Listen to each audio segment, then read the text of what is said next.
ਤੁਸੀਂ ਦੇਖ ਰਹੇ ਹੋ ਦੀ ਟੀਵੀ ਐਨਆਰਆਈ ਤੇ ਮੈਂ ਹਾਂ ਤੁਹਾਡੇ ਨਾਲ ਹੀ ਨਾ ਮਾਰਨਿੰਗ ਬੁਲੇਟਿਨ ਦੀ ਸ਼ੁਰੂਆਤ ਕਰਦੇ ਹਾਂ ਕੁਝ ਖਾਸ ਖਬਰਾਂ ਦੇ ਨਾਲ। ਪਹਿਲਾਂ ਨਜ਼ਰ ਮਾਰ ਲੈਂਦੇ ਹਾਂ ਅੱਜ ਦੀਆਂ ਸੁਰਖੀਆਂ ਤੇ।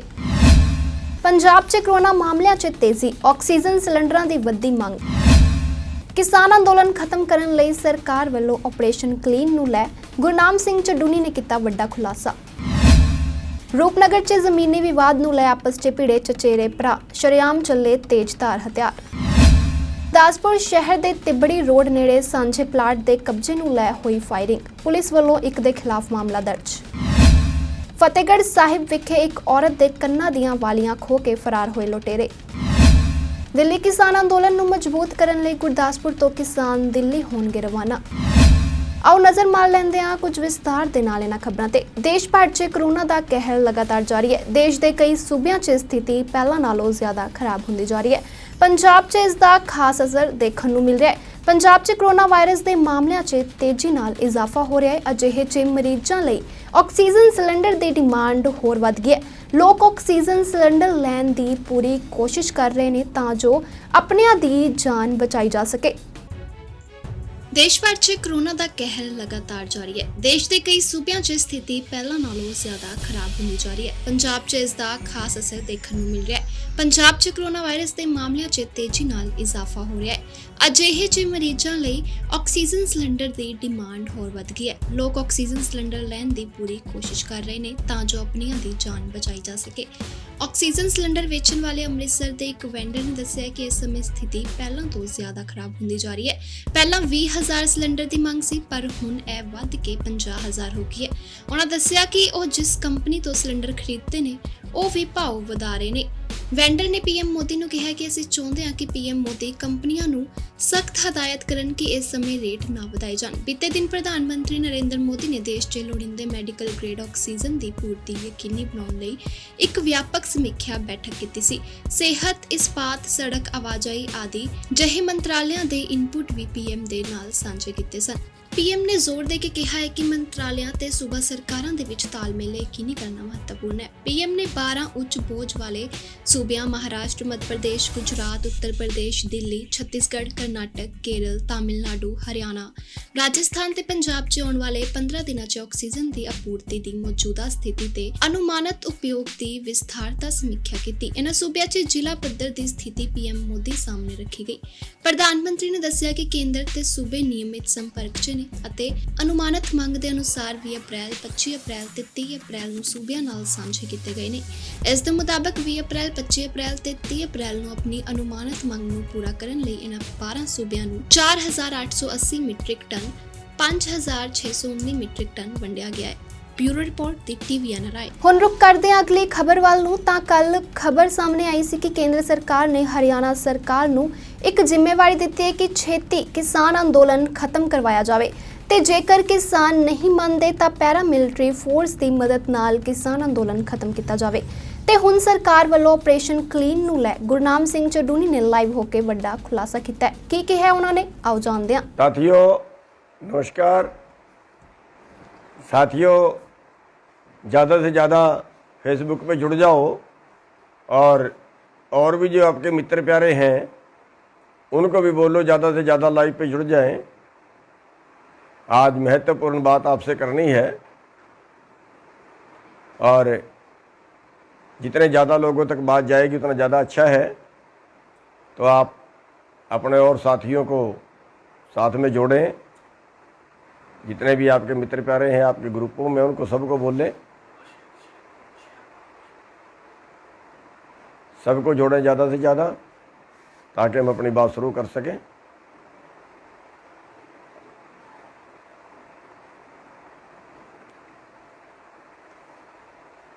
जल्दी जल्दी अपने साथियों को मैसेज दे दो, जल्दी जल्दी जोड़ लो।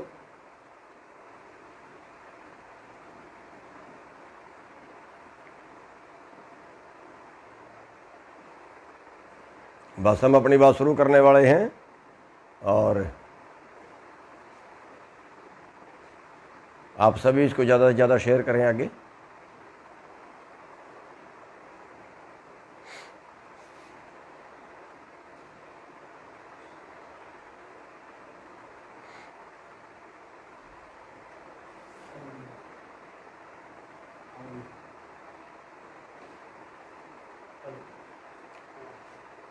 ज़्यादा से ज़्यादा जोड़ें अपने मित्रों को, अपने साथियों को।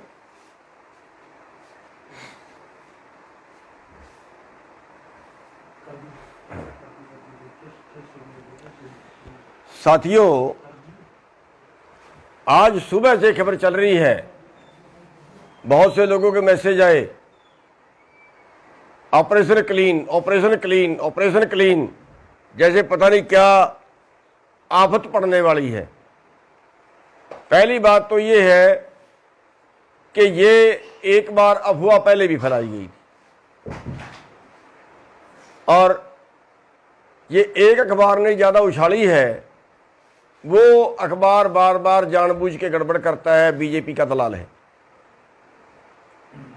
दूसरी बात, अगर वो ऑपरेशन क्लीन करते हैं, कह रहे हैं जबरदस्ती उठाएंगे, कोरोना आ गया, बाय फोर्स उठाएंगे, मैं कहता हूं वो मार तो सकते हैं, गोलियां तो मार सकते हैं, लेकिन अगर वो ये कहे कि लोग उठ के घरों को चले जाएं, तो भूल जाइए बीजेपी, अपना दिमाग ठीक कर ले बीजेपी।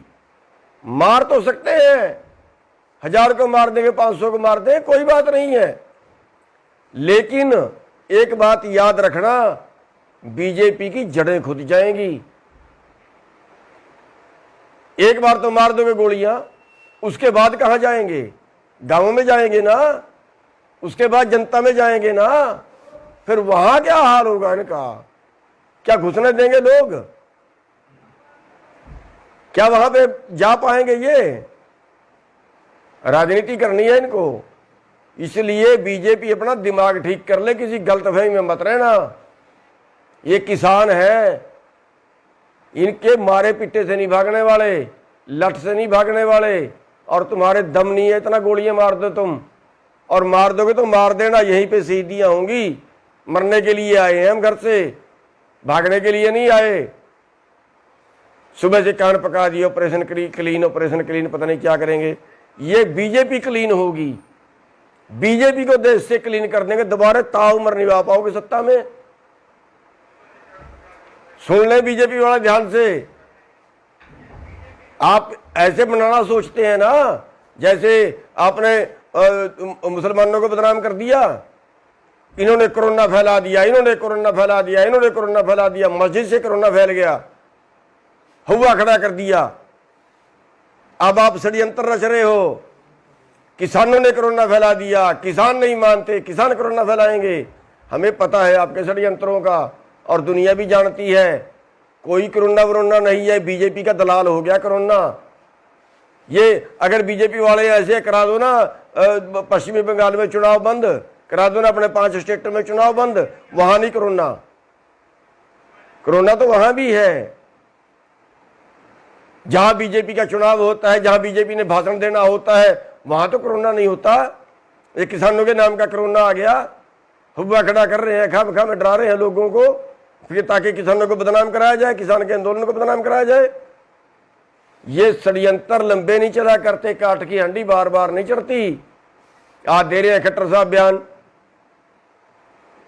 किसान चले जाए घरों को, फिर बैठ जाए। अरे बात मान लो ना भाई, कौन सा हमने देश मांग लिया, कौन सी तुम्हारी जगीरें मांग ली? मान जाओ ना, क्या मांग लिया तुम्हारे से हमने? अपना अधिकार तो मांग रहे हैं, जिंदा रहने का अधिकार मांग रहे हैं। क्यों कोरोना में लागू किया था आपने? तब कोरोना नहीं दिखे आपको, तब आंखें बंद थी बीजेपी की। जब कोरोना में आपने अध्यादेश ले आए थे, देश उजड़ गया था। क्यों ले आए थे कोरोना के अंदर अध्यादेश? बताओ ना मेरे को, है कोई बीजेपी के पास जवाब? इस कोरोना के अंदर के ये कानून लाना जरूरी थे क्या? कौन सा देश बर्बाद हो चला था? दलाली करते हैं कारपोरेट की। खाओगे इस देश को, बेचोगे इस देश को, बनाया था तुमने देश। अरे वो बीजेपी वाले हैं जिन्होंने तो देश की आजादी की लड़ाई में 1% योगदान नहीं कर रहा। 60 साल तक इन्होंने झंडा नहीं चढ़ाया अपने उस पे, RSS वाले ने अपने दफ्तर पे। आज बन गए देश के ठेकेदार, ये कोरोना से बचाएंगे देश को, कानून लागू करेंगे देश में। 11 मीटिंगें कर ली, कोई एक कानून तो बता दो जो किसान के पक्ष में है। आपने एक शब्द बताया हो 11 मीटिंगों के अंदर के किसान कहाँ कैसे बचेगा इन कानूनों से?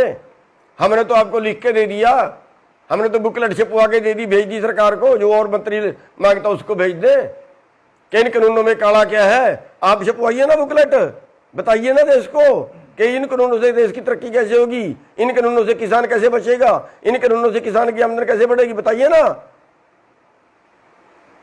ये बीजेपी वाले हो, ये षड्यंत्र छोड़ दो, वरना बहुत बुरी होगी तुम्हारे साथ। ये जो तुम बार बार जा रहे हो ना, जगह जगह पे जाके सोच रहे हो आंदोलन वायलेट हो जाए, किसी तरह से तुम्हारी बेइज्जती करें लोग, और फिर तुम कहो देखो ये कर दिया वो कर दिया। ये षड्यंत्र जो है सारे पुट्ठे पड़ेंगे तुम्हारे पे, क्योंकि तुम खुदा से बैर लगा रहे हो। तुम तो ये सोच रहे हो सारी दुनिया तुम ही चला रहे हो, तुम्हारे उस पे चलेगी, परमात्मा तो कोई चीज है ही नहीं। मारोगे इन लोगों को। स्कूल सारे आपने बंद कर दिए, पेपर आपने बंद कर दिए।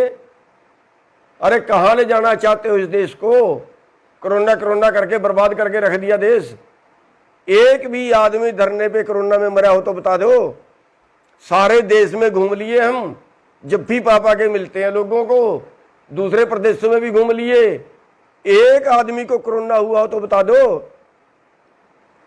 5 जगह 6 जगह पे यहाँ पे लोग बैठे हैं, कहीं एक जगह पे एक भी आदमी कोरोना से मरा हो तो बता दो। कौन सा कोरोना है ये? क्यों बेवकूफ बना रहे हो देश का? अब कोरोना के नाम से इस आंदोलन को बदनाम करना चाह रहे हो आप लोग। अब कोरोना के नाम से हमारे पर सख्ताई बरतना चाह रहे हो आप लोग। आपको बता देते हैं, किसी गलतफहमी में पढ़ के मत कुछ कर देना। आप सोचते हो फोर्स ये कर देगी, फोर्स वो कर देगी, फोर्स वो कर देगी, उठा देंगे, गोली मार देंगे, लठ मार देंगे, कुछ कर देंगे। ये फोर्स वाले तुम्हारे नहीं है, हमारे ही बेटे हैं। उल्टी भी पड़ जाएगी, ये चक्कर में मत रहना, और फिर हमारे बीच में ही आओगे कल। ये प्रथा शुरू मत करना, ठीक रहोगे। हम शुरू नहीं करेंगे, पहले हम कुछ नहीं करेंगे। हम तो शांति से बैठे हैं, किसी को नुकसान नहीं कर रहे। सब्र की भी एक इंतहा होती है, कहीं टाइम होता है। 5 महीने बैठे होगे, शर्म नहीं आई तुम्हें? 350 लाशें जा चुकी हमारी। किसी और चक्कर में मत रहना, सख्ताई बरतने के बता देते हैं, वरना ऐसा दिमाग ठीक होगा ना, दोबारा हाथ नहीं आएगी बात। और ये आरएसएस वाले हैं ना, सुन लो आरएसएस वाले हो, अभी टाइम है, हटा दो इस मोदी को, वरना रावण का इतिहास जानते हो। सोने की लंका थी और विद्वान भी था, राजहट में राज भी गया, सोने की लंका भी गई। जानते हो ना दुर्योधन को? राजहट में राज भी गया, परिवार भी गया।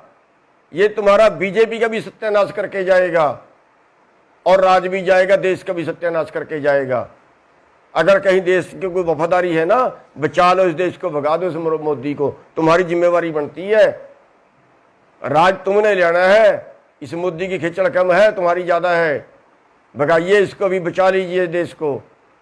और जो ये कहते हैं ना वहां अर्धसैनिक बल लगा देंगे, पुलिस लगा देंगे, सर्वे कर लिया, ये कर लिया, वो कर लिया, ड्रामे कर रहे हैं। कर लेना जो कुछ करते हो, हमारा खुला चले, जितनी गोलियां मार सकते हो मार लेना। लाशें जाएंगी हमारी, जिंदे घर को नहीं जाएंगे, बता देते हैं आपको।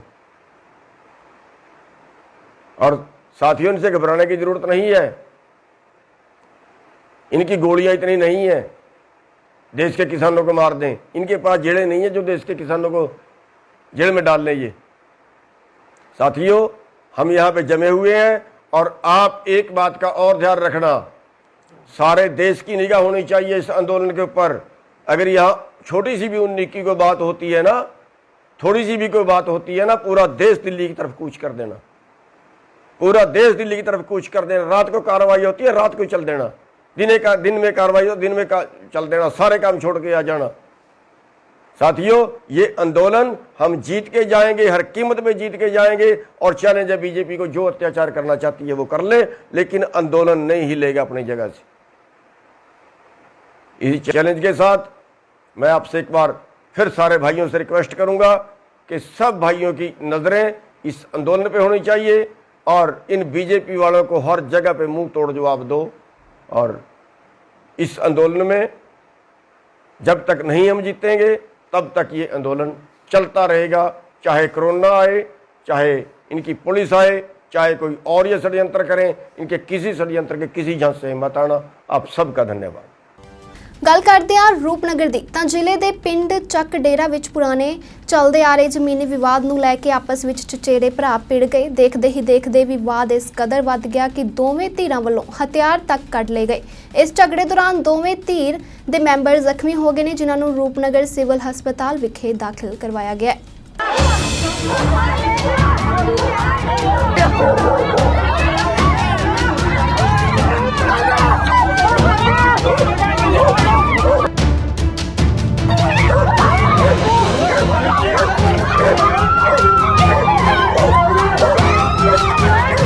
ਜ਼ਿਲ੍ਹੇ ਦੇ ਪਿੰਡ ਚੱਕ ਡੇਰਾ ਵਿੱਚ ਪੁਰਾਣੇ ਚੱਲਦੇ ਆ ਰਹੇ ਜ਼ਮੀਨੀ ਵਿਵਾਦ ਨੂੰ ਲੈ ਕੇ ਆਪਸ ਵਿੱਚ ਚਚੇਰੇ ਭਰਾ ਭਿੜ ਗਏ। ਦੇਖਦੇ ਹੀ ਦੇਖਦੇ ਵਿਵਾਦ ਇਸ ਕਦਰ ਵੱਧ ਗਿਆ ਕਿ ਦੋਵੇਂ ਧਿਰਾਂ ਵੱਲੋਂ ਹਥਿਆਰ ਕੱਢ ਲਏ ਗਏ। ਇਸ ਝਗੜੇ ਦੌਰਾਨ ਦੋਵੇਂ ਧਿਰਾਂ ਦੇ ਮੈਂਬਰ ਜ਼ਖਮੀ ਹੋ ਗਏ, ਜਿਨ੍ਹਾਂ ਨੂੰ ਰੂਪਨਗਰ ਸਿਵਲ ਹਸਪਤਾਲ ਵਿਖੇ ਦਾਖਲ ਕਰਵਾਇਆ ਗਿਆ ਤੇ ਪੁਲਿਸ ਮਾਮਲੇ ਦੀ ਜਾਂਚ ਕਰ ਰਹੀ ਹੈ। ਆਓ ਜਾਣਦੇ ਹਾਂ ਇਸ ਮੌਕੇ ਆਪਸ 'ਚ ਭਿੜੇ ਚਚੇਰੇ ਭਰਾਵਾਂ ਦਾ ਕੀ ਕਹਿਣਾ ਹੈ। ਸਰ ਮੇਰਾ ਨਾਮ ਗੁਰਮੁਖ ਸਿੰਘ ਹੈ ਜੀ ਤੇ ਜੀ ਜਿਸ ਜਗ੍ਹਾ 'ਤੇ ਝਗੜਾ ਹੋਇਆ ਜੀ ਉਹ ਸਾਡੀ ਪਰਸਨਲ ਪ੍ਰਾਪਰਟੀ ਹੈ ਜੀ, ਸਾਡੀ ਤੇ ਸਾਡੇ ਤਾਇਆ ਜੀ ਦੀ ਜੀ। ਤੇ ਉਸ ਜਗ੍ਹਾ 'ਤੇ ਸਾਡਾ ਆਪਸੀ ਵੰਡ ਹੋਣ ਪਿੱਛੇ ਕੇਸ ਚੱਲਦਾ ਜੀ ਅਦਾਲਤ ਵਿੱਚ ਜੀ। ਤੇ ਉੱਥੇ ਜੀ ਜਿਹੜਾ ਸਾਡੇ ਤਾਇਆ ਦਾ ਲੜਕਾ ਜੀ ਉਹ ਥਰਡ ਪਰਸਨ ਪਿੰਡ ਦੇ ਥਰਡ ਪਰਸਨਾਂ ਤੋਂ ਉੱਥੇ ਕਬਜ਼ਾ ਕਰਵਾ ਰਿਹਾ ਜੀ ਵਾਰ-ਵਾਰ ਜੀ। ਤੇ ਜਦੋਂ ਇੱਕ ਵਾਰੀ ਪਹਿਲਾਂ ਕਬਜ਼ਾ ਕਰਿਆ ਉਹਨੇ ਪਾਥੀਆਂ ਪੱਥਣ ਲੱਗੇ ਜੀ, ਅਸੀਂ ਉਹਨਾਂ ਨੇ ਦਰਖਾਸਤ ਦਿੱਤੀ ਸਾਡੇ ਖਿਲਾਫ ਜੀ ਉਲਟਾ, ਜਦੋਂ ਅਸੀਂ ਰੋਕਿਆ ਜੀ। ਤੇ ਉੱਥੇ ਫੈਸਲਾ ਹੋ ਗਿਆ ਜੀ ਸਾਰਾ ਵੀ ਫੈਸਲਾ ਵੀ ਅਸੀਂ ਉੱਥੇ ਮੁੜ ਕੇ ਪਾਥੀਆਂ ਨਹੀਂ ਪੱਥੂਗੇ ਤੇ ਨਾ ਹੀ ਮੱਝ ਬੰਨੂਗੇ। ਤੇ ਉਸ ਤੋਂ ਬਾਅਦ ਜਦੋਂ ਘਰੇ ਆ ਗਏ ਜੀ, ਘਰੇ ਆ ਕੇ ਉਹ ਜਨਾਨੀ ਕਹਿੰਦੀ ਜੀ ਕਹਿੰਦੀ ਮੈਂ ਨਹੀਂ ਮੰਨਦੀ ਕਿਸੇ ਫੈਸਲੇ ਨੂੰ, ਕਹਿੰਦੀ ਜਿਹਨੂੰ ਕਹੇ ਰੋਕ ਕੇ ਮੈਨੂੰ ਰੋਕ ਕੇ ਦਿਖਾਣਾ ਦਿਖਾ ਦਿਓ। ਤੇ ਉਸ ਤੋਂ ਬਾਅਦ ਜੀ ਅਸੀਂ ਫਿਰ ਚੁੱਪ ਰਹੇ ਜੀ, ਦਰਖਾਸਤ ਦਿੱਤੀਆਂ, ਸਰਪੰਚ ਤੋਂ ਵੀ ਕਹਾਇਆ ਜੀ। ਤੇ ਫਿਰ ਅੱਜ ਜੀ ਉਹ ਪਾਥੀਆਂ ਦਾ ਗੁਹਾਰਾ ਲਾਉਣ ਲੱਗ ਗਏ ਸੀਗੇ ਜੀ। ਤੇ ਮੈਂ ਤਾਂ ਗਿਆ ਨਹੀਂ ਜੀ, ਮੈਂ ਫਿਰ ਪਹਿਲਾਂ ਸਰਪੰਚ ਸਾਹਿਬ ਨੂੰ ਕਿਹਾ ਜਾ ਕੇ ਵੀ ਸਰਪੰਚ ਸਾਹਿਬ ਰੋਕੋ ਉਹਨਾਂ ਨੂੰ ਜਾ ਕੇ। ਤੇ ਸਰਪੰਚ ਸਾਹਿਬ ਤੇ ਮੇਰੇ ਭਾਬੀ ਜੀ ਗਏ ਜੀ ਉੱਥੇ, ਉਹਨਾਂ ਨੇ ਜਾ ਕੇ ਉਹਨੂੰ ਰੋਕਿਆ ਤੇ ਰੋਕਦੀ ਸਾਰੇ ਉਹ ਗਾਲੀ ਗਲੋਚ ਕਰਨ ਲੱਗ ਗਏ ਜੀ। ਤੇ ਪਹਿਲਾਂ ਹਰਮਿੰਦਰ ਸਿੰਘ ਨੇ ਆ ਕੇ ਕਹੀ ਸੀ ਦੇ ਹੱਥ ਜੀ ਨੇ ਕਹੀ ਮਾਰੀ ਇਹਨਾਂ ਦੀ ਬਾਂਹ 'ਤੇ ਜੀ, ਬਾਂਹ 'ਤੇ ਸੱਟ ਲੱਗੀ। ਤੇ ਫਿਰ ਜਦ ਅਸੀਂ ਵੜ ਗਏ ਜੀ ਅੰਦਰ ਜਾ ਕੇ, ਫਿਰ ਅਸੀਂ ਰੋਕਿਆ ਜੀ ਆਪਸੀ ਖਿੱਚਾ ਤੂੰ ਚੱਲ ਗਈ ਜੀ। ਫਿਰ ਜਿਹੜਾ ਹਰਮਿੰਦਰ ਸਿੰਘ ਹੈ ਜੀ ਇਹ ਭੱਜ ਕੇ ਘਰ ਚਲੇ ਗਿਆ, ਅੰਦਰੋਂ ਇਹ ਦਨਾਲੀ ਲਿਆ ਜੀ ਕੱਢ ਕੇ ਰਫਲ ਲਿਆ, ਉਹਨੇ ਆ ਕੇ ਇੱਦਾਂ ਪੁੱਠੇ ਕਰਕੇ ਇਹਦੇ ਵੱਟ ਮਾਰੇ ਸਿਰ 'ਚ ਦਨਾਲੀ ਦਾ। ਤੇ ਇਹਨਾਂ ਦਾ ਸਿਰ 'ਤੇ ਫ੍ਰੈਕਚਰ ਆ ਗਿਆ, ਦੋਵਾਂ ਸੱਟ ਲੱਗੀ, ਟਾਂਕੇ ਲੱਗੇ ਹੋਏ ਜੀ। ਉਸ ਤੋਂ ਬਾਅਦ ਅਸੀਂ ਉਹਦੀ ਖੋਹਣ ਦੀ ਕੋਸ਼ਿਸ਼ ਕਰੀ, ਉਹ ਭੱਜ ਕੇ ਕੋਠੇ 'ਤੇ ਚੜ੍ਹ ਗਿਆ ਜੀ। ਉਸ ਤੋਂ ਬਾਅਦ ਸਾਡੇ ਕੋਲ ਵੀਡੀਓ ਪਈ ਜੀ ਸਾਰੀ, ਉਹ ਕੋਠੇ ਦੇ ਉੱਤੇ ਨੱਠਿਆ ਗਿਆ ਸਾਡੇ 'ਤੇ ਤਾਣੀ, ਅਸੀਂ ਭੱਜ ਕੇ ਬਚੇ ਜੀ, ਤਿੰਨੇ ਜਣੇ ਭੱਜੇ, ਅਸੀਂ ਲੋਕਾਂ ਦੇ ਵਿੱਚ ਦੀ ਹੋ ਕੇ ਭੱਜੇ, ਅਸੀਂ ਕੰਧਾਂ ਨਾਲ ਲੁਕ ਕੇ ਬਚੇ ਜੀ ਵੀ ਗੋਲੀ ਨਾ ਮਾਰ ਦੇਵੇ ਸਾਡੇ। ਉਸ ਤੋਂ ਬਾਅਦ ਸਾਡੇ 'ਤੇ ਇਹਨੇ ਛਾਲ ਮਾਰੀ ਜੀ, ਤੇ ਉਹਦੇ 'ਚ ਤੇ ਛਾਲ ਮਾਰੀ ਜਦੋਂ ਇਹਦੀ ਬੰਦੂਕ ਖੁੱਲ੍ਹ ਗਈ ਜੀ, ਛਾਲ ਵੱਜਦੀ ਸਾਰੇ। ਤੇ ਮੇਰੇ ਕੋਲ ਉਹਦਾ ਰੌਂਦ ਵੀ ਪਿਆ ਜੀ, ਜਿੰਦਾ ਕਾਰਤੂਸ ਆ ਜੀ ਮੇਰੇ ਕੋਲ ਪਿਆ, ਮੈਂ ਕੱਢ ਲਿਆ ਸੀਗਾ ਜੀ ਉਸ ਟਾਈਮ। ਤੇ ਇੱਕ ਰੌਂਦ ਉਹਦੇ ਵਿੱਚੇ ਰਹਿ ਗਿਆ, ਜਿਹਦੇ ਡੈਡੀ ਨੇ ਉਹਦੇ ਰਫਲ ਹੋ ਕੇ ਭੱਜ ਗਿਆ ਜੀ। ਤੇ ਉਹਦੇ ਮੁੰਡੇ ਕੋਲ ਰਿਵਾਲਵਰ ਸੀਗੀ ਇਹਦੀ ਆਪਣੀ। ਅਸੀਂ ਨਾ ਮੈਂ ਤੇ ਮੇਰਾ ਬੇਟਾ ਪਾਣੀ ਲਾ ਕੇ ਮੇਰੀ ਵਾਈਫ ਤੇ ਨਾਲ ਚਾਚੀ ਗੁਆਂਢਣ ਤੇ ਕੁੜੀ ਹੋਰ ਸੀ ਲੇਡੀ, ਉਹ ਨਾ ਗੁਹਾਰਾ ਲਾਉਂਦੇ ਸੀ। ਤੇ ਸਾਨੂੰ ਨਹੀਂ ਤਾਂ ਪਤਾ ਹੈਗਾ ਵੀ ਪਿੱਛੇ ਕੁਝ ਉਹ ਨਾ ਸਰਪੰਚ ਸਾਹਿਬ ਆਏ ਸਾਡੇ ਕੋਲ। ਤੇ ਮੈਂ ਵੀ ਰੌਲਾ ਸੁਣ ਕੇ ਹੱਥ ਮੂੰਹ ਧੋ ਕੇ ਉਹਨਾਂ ਦੇ ਕੋਲ ਨੂੰ ਜਾਣ ਲੱਗਿਆ, ਦਰਵਾਜ਼ੇ ਤੋਂ ਨਿਕਲਿਆ ਹੀਗਾ। ਜਦੋਂ ਸਰਪੰਚ ਸਾਹਿਬ ਆ ਕੇ ਗੱਲ ਕਰਨ ਲੱਗੇ, ਇਹ ਹਜੇ ਦੱਸਣੇ ਲੱਗੇ ਸੀ ਮੇਰੀ ਵਾਈਫ ਤੇ ਇਹ। ਤੇ ਜਦੋਂ ਦੱਸਣ ਲੱਗੇ ਇੰਨੇ ਦੇ ਤਾਂ ਇਹਨਾਂ ਨੇ ਗੱਲ ਕਰਨ ਨਹੀਂ ਦਿੱਤੀ ਹੈਗੀ, ਆ ਕੇ ਕੁਹਾੜੀਆਂ ਗੜਾਸੀਆਂ ਲੈ ਕੇ ਸਾਡੇ 'ਤੇ ਹਮਲਾ ਕਰਦਾ। ਸਾਨੂੰ ਤਾਂ ਬਾਹਰ 'ਤੇ ਸਿੱਧਾ ਹੋਣ ਦਾ ਮੌਕਾ ਨਹੀਂ ਦਿੱਤਾ। ਠੀਕ ਹੈ ਜੀ, ਮੇਰੀ ਲੱਤ ਅੱਡੀ ਵੱਢ ਹੋ ਗਈ, 19 ਟਾਂਕੇ ਲੱਗੇ ਆ ਜੀ, 19 ਵੀ ਟਾਂਕੇ ਲੱਗੇ ਆ। ਤੇ ਜਦੋਂ ਇਹਨਾਂ ਨੇ ਸਾਡਾ ਸਾਰਾ ਕੁਝ ਮੇਰੇ ਬੇਟੀ ਦੇ ਕੱਪੜੇ ਪਾੜਨ ਦੀ ਕੋਸ਼ਿਸ਼ ਕਰੀ, ਸਾਰਾ ਕੁਝ ਕਰਨ ਗਿਆ। ਮੇਰੇ ਕੋਲ ਅਸਲਾ ਹੈਗਾ ਏ, ਜਦ ਵੀ ਇਹਨਾਂ ਦਾ ਕੋਈ ਟਾਰਗੇਟ ਬਣਦਾ ਹੈ ਮੈਨੂੰ ਅਸਲੇ ਦੇ ਧਮਕੀਆਂ ਦੇ ਕੇ ਮੈਨੂੰ ਅਸਲਾ ਜ਼ਬਤ ਕਰਾਉਣ ਦੀ ਉਹ ਕਰਦੇ ਜੀ। ਪਹਿਲਾਂ ਸਰਪੰਚ ਨਾਲ ਵੀ ਮੇਰੀ ਲੱਗ ਬਾਈ ਦੀ ਉਹ ਵੀ ਇੱਦਾਂ ਹੀ ਧਮਕੀਆਂ ਦਿੰਦੀ ਆ। ਤੇ ਜਦ ਇਹ ਬੰਦਿਆਂ ਨਾਲ ਗੱਲਬਾਤ ਹੁੰਦੀ ਹੈ ਜਾਂ ਕਿਸੇ ਨਾਲ ਕਰਦੇ, ਉਹ ਮੇਰੇ ਅਸਲੇ ਪਿੱਛੇ ਹੀ ਜਾਂਦੇ, ਜਦ ਵੀ ਜਾਂਦੇ ਜੀ ਇਹਦਾ ਅਸਲਾ ਕੈਂਸਲ ਕਰਾਉਣਾ। ਜਦ ਮੇਰੀ ਬੇਟੀ ਤੇ ਚਾਚੀ ਮੈਨੂੰ ਜਦੋਂ ਮੇਰੇ ਟਾਕੇ ਲੱਗ ਗਏ ਜੀ, ਮੈਨੂੰ ਉਹਨਾਂ ਨੇ ਬਾਲਾਂ ਦੇ ਫੜ ਕੇ ਥੱਲੇ ਰੱਖਿਆ, ਮੇਰੇ ਗੁਪਤੰਗਾਂ ਦੇ ਦੰਦੀ ਵੱਢ ਕੇ ਮਾਥੇ ਲੈ ਕੇ ਨਾਲ ਤੇ ਹਜੇ ਵੀ ਉਹ ਸਰਜੀਕਲ ਕੱਲ੍ਹ ਨੂੰ ਪਤਾ ਲੱਗਣਾ ਜੀ, ਡਾਕਟਰ ਸਾਹਿਬ ਆਉਣਗੇ। ਠੀਕ ਹੈ ਜੀ, ਬੱਚਾ ਜੀ ਆ ਖੂਨ ਨਾਲ ਸਾਰਾ ਲਿਬੜਿਆ ਹੋਇਆ ਜੀ। ਠੀਕ ਹੈ ਜੀ, ਜਦ ਇੰਨਾ ਕੁਝ ਹੋਣ ਦੇ ਬਾਅਦ ਜਦ ਮੈਂ ਆਪਣੀ ਸੇਫਟੀ ਵਾਸਤੇ ਰੱਖੀ, ਕਿਆ ਮੈਂ ਕੱਢ ਨਹੀਂ ਸਕਦਾ ਜੀ। ਅਸੀਂ ਤਾਂ ਸਰ ਪੁਲਿਸ ਤੋਂ ਇਨਸਾਫ ਚਾਹੁੰਦੇ ਹਾਂ ਜੀ। ਤੇ ਸਾਰੇ ਲੋਕਾਂ ਨੇ ਸਾਰਿਆਂ ਨੇ ਦੇਖਿਆ ਵੀਡੀਓ ਦੇ ਵਿੱਚ ਕਿੱਦਾਂ ਉਹ ਸਾਡੇ ਤੇ ਰਫਲ ਲੈ ਕੇ ਆਇਆ ਸੀਗਾ। ਤੇ ਅਗਰ ਅਸੀਂ ਨਾ ਨੱਠਦੇ ਉੱਥੋਂ ਤਾਂ ਉਹ ਸਾਨੂੰ ਜਾਨੋਂ ਵੀ ਮਾਰ ਦਿੰਦਾ। ਸਾਡੇ ਵੱਲੋਂ ਤਾਂ ਜੀ ਉੱਤੇ 307 ਦਾ ਪਰਚਾ ਹੋਣਾ ਚਾਹੀਦਾ ਜੀ। ਇਰਾਦਾ ਕਤਲ ਕੀਤਾ ਉਹਨੇ, ਇਰਾਦਾ ਕਤਲ ਕਰਨ ਦੇ ਨਾਲ ਹੀ ਉਹ ਸਾਡੇ ਤੇ ਹਮਲਾ ਕਰਨ ਆਇਆ ਸੀਗਾ ਜੀ।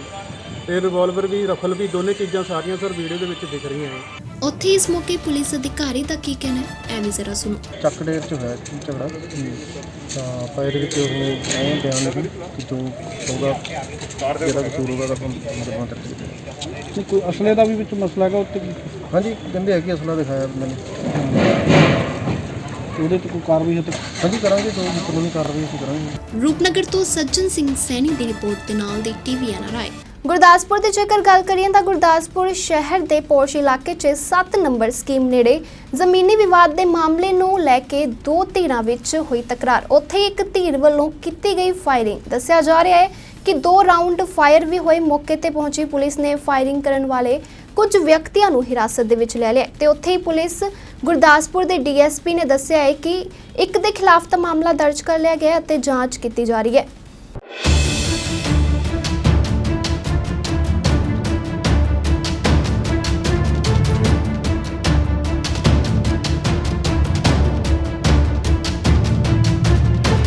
ਗੁਰਦਾਸਪੁਰ ਸ਼ਹਿਰ ਦੇ ਪੋਸ਼ ਇਲਾਕੇ 'ਚ 7 ਨੰਬਰ ਸਕੀਮ ਨੇੜੇ ਜ਼ਮੀਨੀ ਵਿਵਾਦ ਦੇ ਮਾਮਲੇ ਨੂੰ ਲੈ ਦੋ ਧਿਰਾਂ ਵਿੱਚ ਹੋਈ ਤਕਰਾਰ। ਉੱਥੇ ਇੱਕ ਧਿਰ ਵੱਲੋਂ ਕੀਤੀ ਗਈ ਫਾਇਰਿੰਗ। ਦੱਸਿਆ ਜਾ ਰਿਹਾ ਹੈ ਕਿ ਇਸ ਮੌਕੇ 2 ਤੋਂ 3 ਰਾਊਂਡ ਫਾਇਰ ਹੋਈ। ਮੌਕੇ ਤੇ ਪਹੁੰਚੀ ਪੁਲਿਸ ਨੇ ਫਾਇਰਿੰਗ ਕਰਨ ਵਾਲੇ ਕੁਝ ਵਿਅਕਤੀਆਂ ਨੂੰ ਹਿਰਾਸਤ ਦੇ ਵਿੱਚ ਲੈ ਲਿਆ। ਉੱਥੇ ਜ਼ਿਲ੍ਹਾ ਗੁਰਦਾਸਪੁਰ ਦੇ DSP ਨੇ ਦੱਸਿਆ ਹੈ ਕਿ ਇੱਕ ਦੇ ਖਿਲਾਫ ਮਾਮਲਾ ਦਰਜ ਕਰ ਜਾਂਚ ਸ਼ੁਰੂ ਕਰ ਦਿੱਤੀ ਗਈ ਹੈ। ਇਸ ਮੌਕੇ ਜਾਣਕਾਰੀ ਦਿੰਦਿਆਂ ਗੁਰਦਾਸਪੁਰ ਦੇ DSP ਸੁਖਪਾਲ ਸਿੰਘ ਨੇ ਕੀ ਕਿਹਾ, ਆਓ ਜਾਣਦੇ ਹਾਂ। 7 ਨੰਬਰ ਸਕੀਮ ਨਹੀਂ ਹੈ ਜੀ, ਤਿਬੜੀ ਰੋਡ ਦੇ ਉੱਪਰ ਗੁਰਜੀਤ ਸਿੰਘ ਸਾਨੂੰ ਹਰਭਜਨ ਸਿੰਘ ਹੈਗਾ ਜੀ, ਉੱਥੇ ਰਹਿੰਦਾ, ਇਹਦੀ ਰਿਹਾਇਸ਼ ਹੈ। ਅਤੇ ਇੱਕ ਉੱਥੇ ਕੁਲਦੀਪ ਸਿੰਘ ਸਾਨੂੰ ਸਵਰਨ ਸਿੰਘ ਹੈ। ਇਹਨਾਂ ਦਾ ਆਪਸ ਦੇ ਵਿੱਚ ਪਹਿਲੇ ਪ੍ਰਾਪਰਟੀ ਦਾ ਕੰਮ ਸਾਂਝਾ ਸੀਗਾ ਅਤੇ ਅੱਜ ਕੁਲਦੀਪ ਸਿੰਘ ਵਗੈਰਾ ਜਿਹੜੇ ਨੇ ਇਹ ਕੋਈ ਆਪਣਾ ਟਰੱਕ ਲੈ ਕੇ ਉੱਥੇ ਲਾਗੇ ਇੱਕ ਪਲਾਟ ਸੀਗਾ, ਉਹਦੇ 'ਚ ਰੂੜੀ ਵਗੈਰਾ ਸੁੱਟਣ ਜਾ ਰਹੇ ਸੀ, ਜਿਹੜਾ ਕਿ ਇਹਨਾਂ ਦਾ ਸਾਂਝਾ ਪਲਾਟ ਸੀਗਾ। ਉੱਥੋਂ ਇਹਨਾਂ ਦੀ ਆਪਸ ਦੇ ਵਿੱਚ ਜਿਹੜਾ ਤਕਰਾਰ ਹੋ ਗਿਆ, ਲੜਾਈ ਹੋ ਗਈ ਅਤੇ ਉਹਦੇ ਵਿੱਚ ਗੁਰਜੀਤ ਸਿੰਘ ਸਾਨੂੰ ਹਰਭਜਨ ਸਿੰਘ ਜਿਹੜਾ ਵਾ ਇਹਦੇ ਵੱਲੋਂ ਫਾਇਰ ਕੀਤਾ ਗਿਆ ਅਤੇ ਇਸ ਸੰਬੰਧੀ FIR number 77 16/4 dated 16/4/21 307/25 United arms act ਜਿਹੜੀ ਦਰਜ ਕੀਤੀ ਗਈ ਹੈ। ਅਤੇ ਗੁਰਜੀਤ ਸਿੰਘ ਦੀ ਸਟੇਟਮੈਂਟ ਲੈ ਕੇ ਵੀ ਜਿਹੜਾ ਦੂਜੇ ਬੰਨੇ ਜਿਹੜਾ ਕ੍ਰਾਸ ਜੋ ਦੂਜੇ ਇਹਦਾ ਵਰਜ਼ਨ ਲੈ ਕੇ ਜੋ ਕ੍ਰਾਸ ਹੈਗਾ ਉਹ ਦੇਖ ਰਹੇ ਕੀ ਜੇ ਹੋਇਆ ਵਾ ਉਹਦੇ ਸੰਬੰਧ ਵਿੱਚ। ਇਹ ਕ੍ਰਾਸ ਫਾਇਰਿੰਗ ਵੀ ਕੀਤੀ ਗਈ ਹੈ? ਨਹੀਂ, ਕ੍ਰਾਸ ਫਾਇਰਿੰਗ ਦਾ ਨਹੀਂ ਹਜੇ ਤੱਕ ਪ੍ਰੂਵ ਹੋਇਆ, ਬਟ ਅਸੀਂ ਦੇਖ ਰਹੇ ਹਾਂ ਉਹਦਾ ਦੇਖ ਰਹੇ ਹਾਂ ਵੀ ਇਹਦੇ ਕੀ ਐਲੀਗੇਸ਼ਨਸ ਹੈ, ਉਹ ਚੈੱਕ ਕਰ ਰਹੇ ਹਾਂ। ਉਹਦੇ ਹਿਸਾਬ ਦੇ ਨਾਲ ਜੋ ਵੀ ਹੈ ਉਹ ਕਾਰਵਾਈ ਕੀਤੀ ਜਾਏਗੀ। ਗੁਰਦਾਸਪੁਰ ਤੋਂ ਅਵਤਾਰ ਸਿੰਘ ਦੀ ਰਿਪੋਰਟ ਦੇ ਨਾਲ ਦੀ ਟੀਵੀ NRI। ਹੁਣ ਰੁਕ ਕਰਦੇ ਹਾਂ ਅਗਲੀ ਖਬਰ ਵੱਲ ਨੂੰ। ਫਤਿਹਗੜ੍ਹ ਸਾਹਿਬ ਵਿਖੇ ਇੱਕ ਔਰਤ ਦੇ ਕੰਨਾਂ ਦੀਆਂ ਵਾਲੀਆਂ ਕੱਢ ਕੇ ਲੈ ਜਾਣ ਦੇ ਮਾਮਲੇ 'ਚ ਥਾਣਾ ਫਤਿਹਗੜ੍ਹ ਸਾਹਿਬ ਵਿਖੇ ਅਣਪਛਾਤੇ ਮੋਟਰਸਾਈਕਲ ਸਵਾਰ ਵਿਰੁੱਧ ਮੁਕੱਦਮਾ ਦਰਜ ਕਰਵਾਉਂਦਿਆਂ ਸਰਹਿੰਦ ਮੰਡੀ ਚੌਕ ਦੀ ਪੁਲਿਸ ਵੱਲੋਂ ਮਾਮਲੇ ਦੀ ਤਫਤੀਸ਼ ਸ਼ੁਰੂ ਕਰ ਦਿੱਤੀ ਗਈ ਹੈ। ਫਤਿਹਗੜ੍ਹ ਸਾਹਿਬ ਵਿਖੇ ਇੱਕ ਔਰਤ ਦੇ ਕੰਨਾਂ ਦੀਆਂ ਵਾਲੀਆਂ ਕੱਢ ਕੇ ਲੈ ਜਾਣ ਦੇ ਮਾਮਲੇ 'ਚ ਥਾਣਾ ਫਤਿਹਗੜ੍ਹ ਸਾਹਿਬ ਵਿਖੇ ਅਣਪਛਾਤੇ ਮੋਟਰਸਾਈਕਲ ਸਵਾਰ ਵਿਰੁੱਧ ਮੁਕੱਦਮਾ ਦਰਜ ਕਰਵਾਉਂਦਿਆਂ ਸਰਹਿੰਦ ਮੰਡੀ ਚੌਂਕੀ ਪੁਲਿਸ ਦੇ ਵੱਲੋਂ ਮਾਮਲੇ ਦੀ ਤਫਤੀਸ਼ ਨੂੰ ਸ਼ੁਰੂ ਕਰ ਦਿੱਤਾ ਗਿਆ। ਦੇਖੋ ਫਤਿਹਗੜ੍ਹ ਸਾਹਿਬ ਤੋਂ ਬਿਪਨ ਬਰਦਵਾਜ ਦੀ ਪੂਰੀ ਰਿਪੋਰਟ। ਵੱਲੋਂ ਮੁਸਤਾਕ ਮੁਹੰਮਦ ਵਾਸੀ ਬ੍ਰਾਹਮਣ ਮਾਜਰਾ ਮਸੂਲ ਹੋਈ ਕਿ ਉਹਦੀ ਮਾਤਾ ਬਬਲੀ ਜੋ ਮਿਹਨਤ ਮਜ਼ਦੂਰੀ ਦਾ ਕੰਮ ਕਰਦੀ ਹੈ, ਜੋ ਪ੍ਰੋਫੈਸਰ ਕਲੋਨੀ ਤੋਂ ਆਪਣੇ ਘਰ ਨੂੰ ਆ ਰਹੀ ਸੀ। ਜਦੋਂ ਉਹ ਸ਼੍ਰੀ ਹਰਬੰਸ ਲਾਲ ਜੀ ਦੀ ਕੋਠੀ ਦੇ ਪਾਸ ਪਹੁੰਚੀ ਤਾਂ ਇੱਕ ਮੋਨਾ ਵਿਅਕਤੀ ਮੋਟਰਸਾਈਕਲ 'ਤੇ ਆਇਆ, ਜੋ ਉਹਦੀ ਮਾਤਾ ਦੀਆਂ ਕੰਨਾਂ ਦੀਆਂ ਵਾਲੀਆਂ ਝਪਟ ਮਾਰ ਕੇ ਲੈ ਗਿਆ। ਜਿਸ ਸੰਬੰਧੀ ਅਸੀਂ ਪੜਤਾਲ ਕੀਤੀ, ਹਾਲਾਤ ਸਹੀ ਪਾਏ ਅਤੇ ਮੁਕੱਦਮਾ ਦਰਜ ਕਰਕੇ ਜਿਹੜੀ ਇਹਦੀ ਤਫਤੀਸ਼ ਜਾਰੀ ਆ ਅਤੇ ਦੋਸ਼ੀਆਂ ਦੀ ਭਾਲ ਜਾਰੀ ਆ। ਜੇਕਰ ਕੋਈ ਵਿਅਕਤੀ ਇਸ ਵਿਅਕਤੀ ਬਾਰੇ ਦੱਸੂਗਾ, ਉਹਨੂੰ ਵਾਜਬ ਇਨਾਮ ਦਿੱਤਾ ਜਾਊਗਾ ਅਤੇ ਜਿਹੜੀ ਉਸ ਬੰਦੇ ਦਾ ਨਾਮ ਗੁਪਤ ਰੱਖਿਆ ਜਾਊਗਾ। ਕੋਈ CCTV ਫੁਟੇਜ ਵੀ ਨਿਕਲੀ ਇਹਦੀ ਜਿਹੜੀ CCTV ਫੋਟੋਜ਼ ਅਸੀਂ ਲਈ ਸੀ, CCTV ਫੋਟੋਜ਼ ਤੋਂ ਹੀ ਅੱਗੇ ਉਹ ਆਪ ਨੂੰ ਭੇਜੀ ਜਾ ਰਹੀ ਆ, ਜਿਹਦੇ ਮਦਦ ਨਾਲ ਇਹ ਦੋਸ਼ੀਆਂ ਨੂੰ ਫੜਨ ਦੀ ਕੋਸ਼ਿਸ਼ ਕੀਤੀ ਜਾ ਰਹੀ ਹੈ। ਫੁਟੇਜ CCTV ਫੁਟੇਜ 'ਚ ਇੱਕ ਬੰਦਾ ਨਜ਼ਰ ਆ ਰਿਹਾ ਕਿ ਦੋ ਬੰਦੇ? CCTV ਫੁਟੇਜ ਦੇ ਵਿੱਚ ਇੱਕੋ ਹੀ ਬੰਦਾ ਨਜ਼ਰ ਆ ਰਿਹਾ, ਉਹੀ ਮੋਟਰਸਾਈਕਲ 'ਤੇ ਆਇਆ, ਉਹੀ ਜਿਹੜੀ ਝਪਟ ਮਾਰ ਕੇ ਕੰਨਾਂ ਦੇ ਵਿੱਚੋਂ ਲੈ ਕੇ ਜਾ ਰਿਹਾ। ਜਿਹੜਾ ਉਹ CCTV ਫੁਟੇਜ ਤੋਂ ਪਾਇਆ ਗਿਆ ਵੀ ਉਹਦੇ ਜਿਹੜਾ ਮੁੰਡਾ ਬੰਦਾ ਮੋਨਾ ਅਤੇ ਕੇਸਰੀ ਰੰਗ ਦਾ ਪਟਕਾ ਉਹਦੇ ਗਲ ਦੇ ਵਿੱਚ ਪਾਇਆ ਹੋਇਆ ਅਤੇ ਜਿਹੜੀ ਨੀਲੀ ਅਤੇ ਕਾਲੀ ਟੀ-ਸ਼ਰਟ ਜਿਹੜੀ ਪਾਈ ਦਿਖਦੀ ਆ। ਪੈਦਲ ਸੀਗਾ ਜੀ ਕਿ ਬਾਈਕ? ਨਹੀਂ, ਬਾਈਕ 'ਤੇ ਸੀਗਾ ਜੀ, ਬਾਈਕ 'ਤੇ ਮੋਟਰਸਾਈਕਲ 'ਤੇ ਸੀ। ਮੋਟਰਸਾਈਕਲ ਦਾ ਵੀ ਹਲੇ ਕਲੀਅਰ ਪਤਾ ਨਹੀਂ ਲੱਗ ਰਿਹਾ ਵੀ ਕਿਹੜਾ ਮੋਟਰਸਾਈਕਲ ਆ। ਕੋਈ ਨੰਬਰ ਟਰੇਸ ਹੋਇਆ? ਨੰਬਰ ਉਹਦਾ ਕੋਸ਼ਿਸ਼ ਕਰ ਰਹੇ ਹਾਂ ਪੂਰੀ, ਜੇਕਰ ਟਰੇਸ ਹੋ ਜਾਵੇ। ਫਿਰ ਵੀ ਇਸੇ ਲਈ ਮਤਲਬ ਮਦਦ ਦੀ ਲੋੜ ਆ ਵੀ ਜੇਕਰ ਕੋਈ ਬੰਦਾ ਇਹਦੇ ਬਾਰੇ ਦੱਸੂਗਾ ਤਾਂ ਆਪਾਂ ਉਹਦਾ ਨਾਮ ਗੁਪਤ ਰੱਖਿਆ ਜਾਊਗਾ ਅਤੇ ਜੋ ਉਸ ਨੂੰ ਵਾਜਬ ਇਨਾਮ ਵੀ ਦਿੱਤਾ ਜਾਊਗਾ। ਇਸ ਤੋਂ ਪਹਿਲਾਂ ਵੀ ਕੋਈ ਪੁਲਿਸ ਨੇ ਹੋਰ ਕੋਈ ਕਾਰਵਾਈ ਅਮਲ 'ਚ ਲਿਆਂਦੀ ਹੈ ਜੀ? ਇਸ ਤੋਂ ਪਹਿਲਾਂ ਪੁਲਿਸ ਦੋਸ਼ੀਆਂ ਨੂੰ ਲੱਭਣ ਲਈ ਜਿਹੜੇ ਸ਼ੱਕੀ ਵਿਅਕਤੀਆਂ ਨੂੰ ਪੁੱਛਗਿੱਛ ਕੀਤੀ ਜਾ ਰਹੀ ਆ ਅਤੇ ਜੋ ਵੀ ਤੱਥ ਸਾਹਮਣੇ ਆਉਣਗੇ ਫਿਰ ਅੱਗੇ ਦੱਸਿਆ ਜਾਊਗਾ। ਇਹਨਾਂ ਦੋਸ਼ੀਆਂ ਬਾਰੇ ਜੇਕਰ ਕੋਈ ਸੂਚਨਾ ਮਿਲਦੀ ਆ ਤਾਂ ਮੁੱਖ ਅਫਸਰ ਥਾਣਾ ਫਤਿਹਗੜ੍ਹ ਸਾਹਿਬ ਦਾ ਫੋਨ ਨੰਬਰ 8558 18109 ਅਤੇ ਇੰਚਾਰਜ ਚੌਂਕੀ ਸਰਹੰਦ ਮੰਡੀ ਦਾ ਫੋਨ ਨੰਬਰ 8558 18119 ਅਤੇ ਮੁੱਖ ਮੁਨਸੀ ਥਾਣਾ ਫਤਿਹਗੜ੍ਹ ਸਾਹਿਬ ਦਾ ਨੰਬਰ 8558 18166 ਪਰ ਇਤਲਾਹ ਦਿੱਤੀ ਜਾ ਸਕਦੀ ਹੈ। ਅਗਲੀ ਖਬਰ ਗੁਰਦਾਸਪੁਰ ਤੋਂ, ਜਿੱਥੇ ਕਿਸਾਨ ਮਜ਼ਦੂਰ ਸੰਘਰਸ਼ ਕਮੇਟੀ ਦੀ ਕਸਬਾ ਹਰਚੋਵਾਲ 'ਚ ਹੋਈ ਮੀਟਿੰਗ 'ਚ ਪਹੁੰਚੇ ਕਿਸਾਨ ਆਗੂ ਸਵਿੰਦਰ ਸਿੰਘ ਨੇ ਪੱਤਰਕਾਰਾਂ ਦੇ ਨਾਲ ਗੱਲਬਾਤ ਕਰਦਿਆਂ ਕਿਹਾ ਕਿ ਉਹਨਾਂ ਵੱਲੋਂ ਪਿਛਲੇ ਦਿਨੀ ਕਾਦੀਆਂ ਵਿਖੇ ਮਹਾਸਭਾ ਕਰਵਾਈ ਗਈ ਸੀ ਅਤੇ ਹੁਣ 20 ਅਪ੍ਰੈਲ ਨੂੰ ਦਿੱਲੀ 'ਚ ਕਿਸਾਨਾਂ ਦਾ ਵੱਡਾ ਜੱਥਾ ਅੰਦੋਲਨ 'ਚ ਸ਼ਾਮਿਲ ਹੋਣ ਲਈ ਰਵਾਨਾ ਹੋਵੇਗਾ। ਮੈਂ ਕਿਸਾਨ ਮਜ਼ਦੂਰ ਸੰਘਰਸ਼ ਕਮੇਟੀ ਦਾ ਸੀਨੀਅਰ ਮੀਤ ਪ੍ਰਧਾਨ ਸਵਿੰਦਰ ਸਿੰਘ ਚਤਾਲਾ, ਜ਼ਿਲ੍ਹਾ ਇੰਚਾਰਜ ਗੁਰਦਾਸਪੁਰ, ਹੁਸ਼ਿਆਰਪੁਰ, ਕਪੂਰਥਲਾ। ਅੱਜ ਅਸੀਂ ਗੁਰਦਾਸਪੁਰ ਜ਼ਿਲ੍ਹੇ ਦੀ ਮੀਟਿੰਗ ਲਾਈ ਆ, ਜਿਹਦੇ ਵਿੱਚ ਜ਼ਿਲ੍ਹਾ ਕਮੇਟੀ ਦੇ ਨਾਲ ਜ਼ੋਨਾਂ ਦੀਆਂ ਕੋਰ ਕਮੇਟੀਆਂ ਪੂਰੀਆਂ ਦੀਆਂ ਪੂਰੀਆਂ ਆਗੂ ਸਾਰੇ ਜਿਹੜੇ ਇੱਥੇ ਪਹੁੰਚੇ ਆ। ਉਹ ਮੀਟਿੰਗ ਇਸ ਰੂਪ 'ਚ ਲੱਗੀ ਆ ਵੀ ਜਿਹੜੀ ਕਾਦੀਆਂ ਰੈਲੀ ਕੀਤੀ, ਇੱਕ ਤੋਂ ਉਹਦੀਆਂ ਰਿਪੋਰਟਾਂ ਹੈ, ਇੱਕ ਜਥੇਬੰਦਕ ਢਾਂਚੇ ਦੇ ਵਿਚਾਰ ਹੋਈ ਆ, ਇੱਕ ਉਹਦੇ ਨਾਲ ਜਿਹੜਾ ਸਾਡਾ ਹੈਗਾ ਵਾ ਨਾਲ ਜਿਹੜਾ ਫੰਡ ਦਾ 31 ਮਈ ਤੱਕ ਨਿਬੇੜਨਾ, ਇਹ 'ਤੇ ਵਿਚਾਰ ਹੋਈ ਆ। ਦਿੱਲੀ ਜਾਣ ਦੀ ਤਿਆਰੀ ਦੀ ਗੱਲਬਾਤ ਹੋਈ ਅਤੇ ਦਿੱਲੀ ਜਾਣ ਦੀ ਤਿਆਰੀ ਉੱਤੇ ਸਾਰੇ ਆਗੂਆਂ ਨੇ ਹਾਮੀ ਭਰੀ ਆ ਵੀ ਅਸੀਂ ਵੱਡੀ ਗਿਣਤੀ ਜਿਹੜਾ ਟਰਾਲੀਆਂ ਦਾ ਪ੍ਰਬੰਧ ਕਰ ਵੀ ਲਿਆ ਅਤੇ ਆਹ ਜਿਹੜੇ 5-4 ਦਿਨ ਰਹਿ ਗਏ ਆ ਇਹਨਾਂ 'ਚ ਹੋਰ ਕਰ ਲਾਂਗੇ ਅਤੇ ਜਿਹੜੀ 20 ਤਰੀਕ ਨੂੰ ਦਿੱਲੀ ਦੀ ਤਿਆਰੀ ਕਰਨੀ ਆ, ਦਿੱਲੀ ਵਾਸਤੇ ਉੱਥੇ ਜਥਾ ਜਾਣਾ ਗੁਰਦਾਸਪੁਰ ਜ਼ਿਲ੍ਹੇ 'ਚੋਂ ਹੁਸ਼ਿਆਰਪੁਰ ਜ਼ਿਲ੍ਹੇ 'ਚ ਬਹੁਤ ਵੱਡੇ ਪੱਧਰ 'ਤੇ ਇੱਥੋਂ ਜਾਵਾਂਗੇ। ਸਾਰੇ ਕਿਸਾਨ ਚੜ੍ਹਦੀ ਕਲਾ ਦੇ ਵਿੱਚ ਆ। ਕਿਸਾਨਾਂ ਨੇ ਆਪਣੀ ਗੱਲ ਇਹ ਕਹੀ ਆ ਵੀ ਬਿਲਕੁਲ ਕੋਈ ਵਾਢੀ ਬੂਢੀ ਦਾ ਅਸੀਂ ਪ੍ਰਬੰਧ ਕਰ ਲਿਆ, ਜਿਹੜੇ ਮਗਰ ਰਹਿ ਜਾਣਗੇ ਉਹ ਕਣਕਾਂ ਵੱਢ ਲੈਣਗੇ, ਜਿਹੜਾ ਦਿੱਲੀ ਗਿਆ ਜਿਹਦੀ ਟਰਾਲੀ ਗਈ ਆ ਉਹ ਢੋਟਾ ਵੀ ਲੈਣਗੇ। ਇਹ ਪ੍ਰਬੰਧ ਸਾਰਾ ਵਧੀਆ ਅਸੀਂ ਕਰ ਲਿਆ। ਇਹਦੇ ਵਾਸਤੇ ਸਾਡਾ ਹੁਣ ਧਿਆਨ ਸਿੱਧੇ ਦਾ ਸਿੱਧਾ ਦਿੱਲੀ ਆ ਤੇ 20 ਤਰੀਕ ਨੂੰ ਸੈਂਕੜਿਆਂ ਦੀ ਗਿਣਤੀ ਦੇ ਵਿੱਚ ਗੁਰਦਾਸਪੁਰ ਜ਼ਿਲ੍ਹੇ ਤੋਂ ਟਰਾਲੀਆਂ ਦਿੱਲੀ ਆ ਤੇ ਕੂਚ ਕਰਨਗੀਆਂ ਤੇ ਸਰਕਾਰ ਦਾ ਭਰਮ ਤੋੜਨਗੀਆਂ ਵੀ ਜਦੋਂ ਹਾੜੀ ਦਾ ਸੀਜ਼ਨ ਹੈ ਸ਼ਾਇਦ ਇਹਨਾਂ ਨੇ ਮੋਰਚਾ ਤੋਂ ਉੱਠ ਖਲੋਣਾ ਤੇ ਦੱਸਣਗੇ ਲੋਕ ਵੀ ਇੱਕ ਪਾਸੇ ਜਦੋਂ ਕੰਪਾਈਨਾਂ ਚੱਲਦੀਆਂ ਖੇਤਾਂ ਦੇ ਵਿੱਚ, ਦੂਸਰੇ ਪਾਸੇ ਦਿੱਲੀ ਨੂੰ ਸੰਗਤ ਲੈ ਕੇ ਟਰਾਲੀਆਂ ਦਿੱਲੀ ਮੋਰਚੇ ਮਜ਼ਬੂਤ ਕਰਨ ਵਾਸਤੇ ਬੀਬੀਆਂ ਸਮੇਤ ਕਿਸਾਨ ਮਜ਼ਦੂਰ ਜਿਹੜੇ ਦਿੱਲੀ ਮੋਰਚੇ ਵਾਸਤੇ ਇਹ ਜਾ ਰਹੇ ਆ ਤੇ ਸਰਕਾਰ ਦਾ ਭਰਮ ਤੋੜਾਂਗੇ ਕਿ ਜਿੰਨਾ ਚਿਰ ਇਹ ਕਾਲੇ ਕਾਨੂੰਨ ਰੱਦ ਨਹੀਂ ਹੁੰਦੇ ਉਹਨਾਂ ਚਿਰ ਐ ਡੇਰੇ ਲਾ ਕੇ ਦਿੱਲੀ ਦੇ ਵਿੱਚ ਬਵਾਂਗੇ। ਬੇਸ਼ੱਕ ਸਾਨੂੰ 2024 ਤੱਕ ਇਹ ਚੱਲਣਾ ਪਵੇ। ਇਹ ਫੈਸਲਾ ਅੱਜ ਦੀ ਜ਼ਿਲ੍ਹਾ ਗੁਰਦਾਸਪੁਰ ਦੀ ਜਿਹੜੀ ਟੀਮ ਆ ਉਹਨੇ ਪੱਕੇ ਤੌਰ ਤੇ ਕਰ ਲਿਆ। ਸੋ ਇਹ ਤਾਂ ਸਨ ਅੱਜ ਦੀਆਂ ਕੁਝ ਖਾਸ ਖਬਰਾਂ। ਅਜਿਹੀਆਂ ਹੀ ਖਬਰਾਂ ਦੇ ਲਈ ਜੁੜੇ ਰਹੋ ਕੈਨੇਡੀਅਨ ਮੀਡੀਆ ਦੀ TV NRI ਦੇ ਨਾਲ।